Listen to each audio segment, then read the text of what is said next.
अब सवाल यह बनता है कि अगर ये दोनों उलझते हैं, आप इनको तो पहचानते हैं, खैमनेई इनका नाम है, इनकी भी जिक्र होना जरूरी है आज के सेशन में, सबसे अंत में होगा। फिलहाल के लिए इन दोनों को देखें तो आपका सवाल पहला यह है कि भारत क्या कर रहा है। भारत क्या कर रहा है से मतलब है कि भारत मध्यस्थता करा रहा है या नुकसान कैलकुलेट कर रहा है। आप पूछेंगे ऐसा क्यों? क्योंकि हम इन दोनों देश के साथ व्यापार करते हैं, हम दोनों के साथ मित्रता रखते हैं। मित्रता और व्यापार दोनों इतना ज्यादा स्टेक पर नहीं है जितना इनके झगड़ने से मिडिल ईस्ट से व्यापार, स्ट्रेट ऑफ हॉर्मुज से होकर, फारस की खाड़ी से होकर आने वाला व्यापार भारत के लिए मायने रखता है।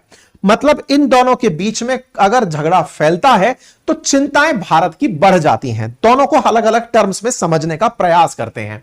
पहला, ईरान इजराइल या फिर भारत के साथ जो व्यापार है उनको समझते हैं। देखिए, ईरान में दुनिया का 3% कच्चा तेल उत्पादित होता है और भारत पहले यहां से खूब सारा कच्चा तेल मंगाया करता था। भारत तो वैसे भी अपना 85% तेल इंपोर्ट ही करता है ईरान से, लेकिन हम लोगों ने अपने तेल को मंगाना थोड़ा थोड़ा कम कर दिया था। लेकिन अब जब तेल हम नहीं मंगाते तो इनके साथ हमारा जो व्यापार है वो किस तरह का है उसे आप देखिए। ईरान के साथ भारत जब व्यापार करता है तो हम $2.2 बिलियन का ट्रेड करते हैं। इजराइल के साथ हम लोग $2.4 बिलियन का ट्रेड करते हैं। लगभग $2.5 बिलियन का ट्रेड है और इन ट्रेड में लगभग सामान जो एक्सपोर्ट इंपोर्ट होते हैं वो दोनों की ताकत पर हैं। इजराइल डिफेंस इक्विपमेंट बनाता है तो हम उससे डिफेंस के इक्विपमेंट मंगाते हैं और ईरान तेल के लिए जाना जाता है, लेकिन जब से उसके ऊपर सैंक्शंस लगे भारत तेल के अलावा बाकी चीजें मंगाने लग रहा है।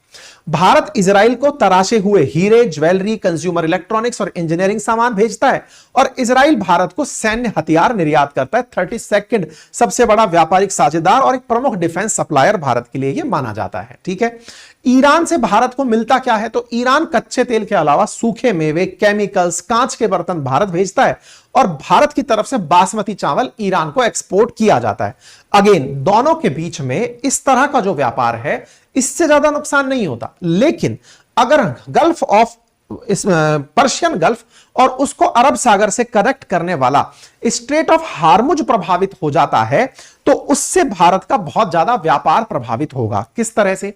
नंबर 1, उसी स्ट्रेट ऑफ हार्मुज से भारत यूएई से, सऊदी से, कतर से, बहरेन से तेल मंगाता है, इराक से तेल मंगाता है।